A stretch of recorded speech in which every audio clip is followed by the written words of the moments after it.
know this. Sinclair Lewis once said that when fascism comes to America, it's going to be wrapped in a flag and bearing a cross. Well, it turns out Sinclair Lewis was wrong about that. It hasn't come wrapped in a flag or bearing a cross. It's come wrapped in a terrible haircut and bearing an arrogant, all-out arrogant reality TV star.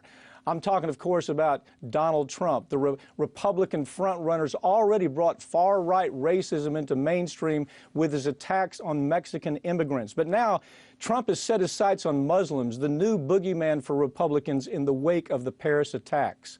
On Thursday, he told a reporter that he would certainly put in place a database to track American Muslims. Seriously, he said that. Let's take a look.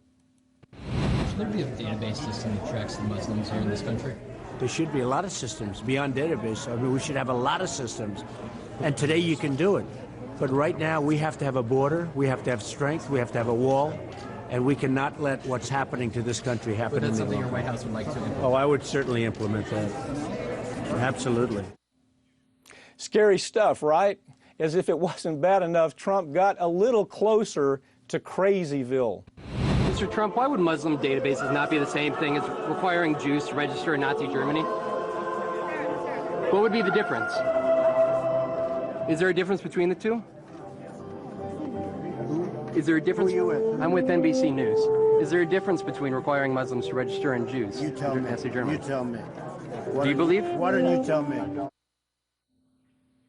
Welcome to fascism, American style. You know the real scary part, though? This isn't going to hurt Donald Trump, not one bit, because the Republican base loves this kind of crazy.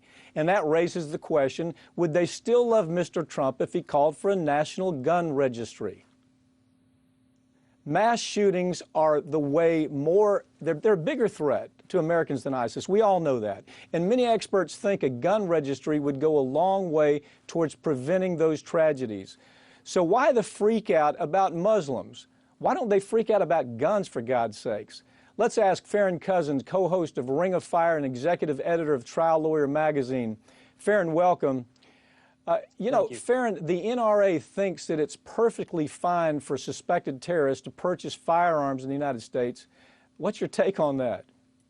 It was interesting. You know, this week we had Congress really debating denying firearms and explosives to Dangerous Terrorists Act, which basically would have just said, if you're on the no-fly list in the United States, guess what? You cannot buy a firearm.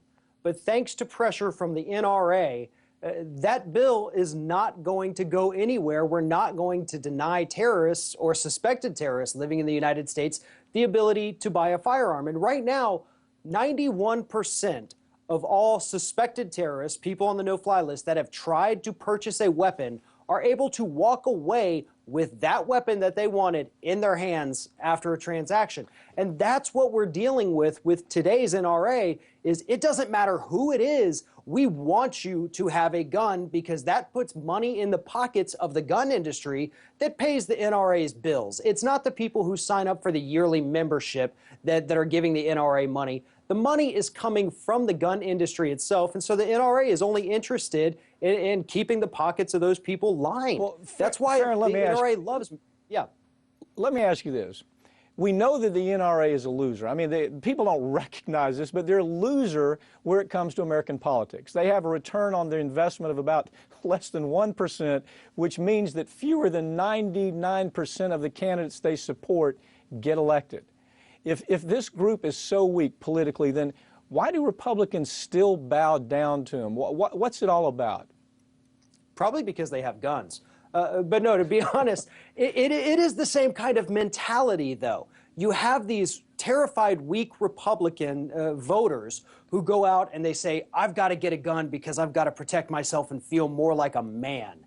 And that is what Republican politicians do with the NRA.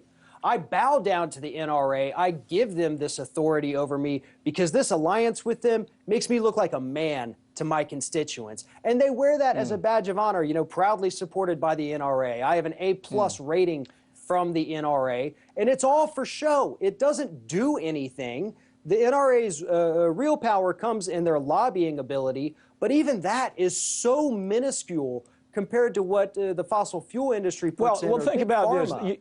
You say it comes in their lobbying ability, but the lobbyists have to, at the end of the day, report that, hey, we didn't have a very good run in the last run of elections.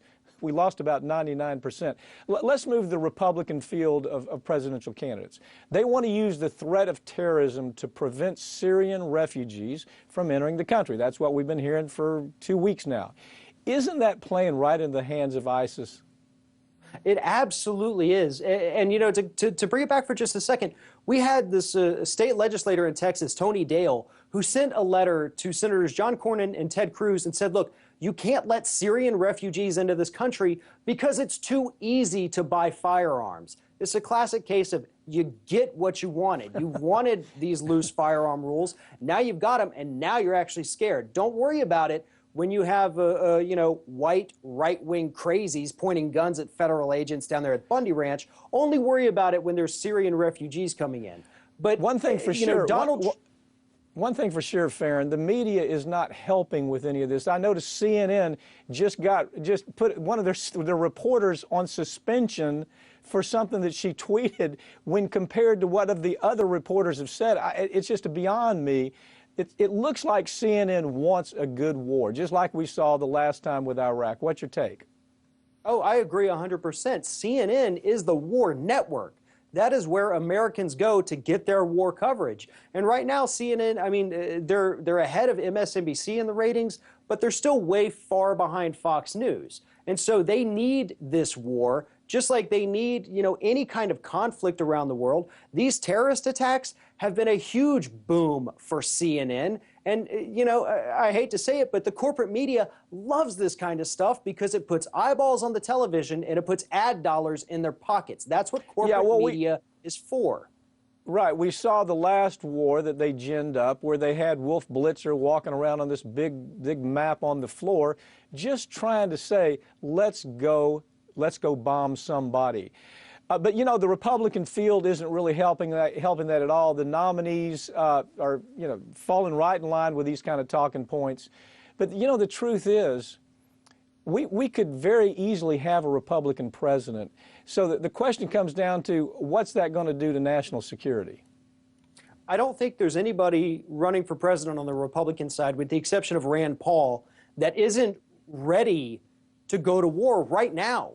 I mean, if they had their way, if any one of them was president today, the United States would already have ground troops in Syria, in Libya, in Iran, in Iraq, in Afghanistan, everywhere in the Middle East. And that's why this is so scary. And Donald Trump's comments about wanting to make some kind of registry where we keep track of Muslims, we know everything about their lives, you know, that was yesterday. That's how extreme he was yesterday. Today, Marco Rubio comes out and says, look, I can out-crazy Donald Trump. I say we don't just, you know, track Muslims, but we ban all kinds of mosques or any other place where Muslims gather, because if Muslims are in a group anywhere, they might be planning something or giving each other encouragement. And that's the kind of fear-mongering that we're getting from all of these Republican candidates. Every one of them is a nuclear disaster waiting to happen. Farron, let me ask you this. We've seen social media has the capacity to do some pretty important things. Social media, inescapably, was the reason the XL pipeline came to an end. They've moved on issues like DOMA. They kept us out of a war with Syria. When you compare the pressure that's coming out of corporate media, let's go to war, let's bomb them, you know, the old cowboy mentality. Do you think social media has finally gotten to the point to where it's strong enough to push back in any kind of meaningful way? I would hope so. But the difference really comes in who's using which medium. We know that the corporate media's audience is the 65 and older. We know that social media is typically the 65 and younger. So if we can get these activists on social media to help spread the word and get people out in 2016 to vote, then absolutely we can avert another crisis. Because right now, President Obama cannot risk acting too bold and sending ground troops right now, because he knows that's going to torpedo any, whoever gets the Democratic nomination, unless it's Hillary Clinton, because she said yesterday, you know what? She's open to the possibility of ground troops. But not only that, she thinks that we need to be arming Kurds and I believe the Sunnis in Iraq. She wants to give these people more weapons. Wall Street loves that talk. The weapons industry loves that talk. And when you follow the money, Farron, isn't that where it ends up, in Hillary's pocket? Absolutely. And it's the same thing we saw with George W. Bush. His major campaign financiers were from the weapons industry, and that's why we got even more Iraq, and then the oil industry, so we got more Iraq. But, you know, it always does come down to that, and I think people need to do a good job of just researching this, because the information's out there. All right. Follow the money on this. Farron Cousins got to go. Thanks for joining me.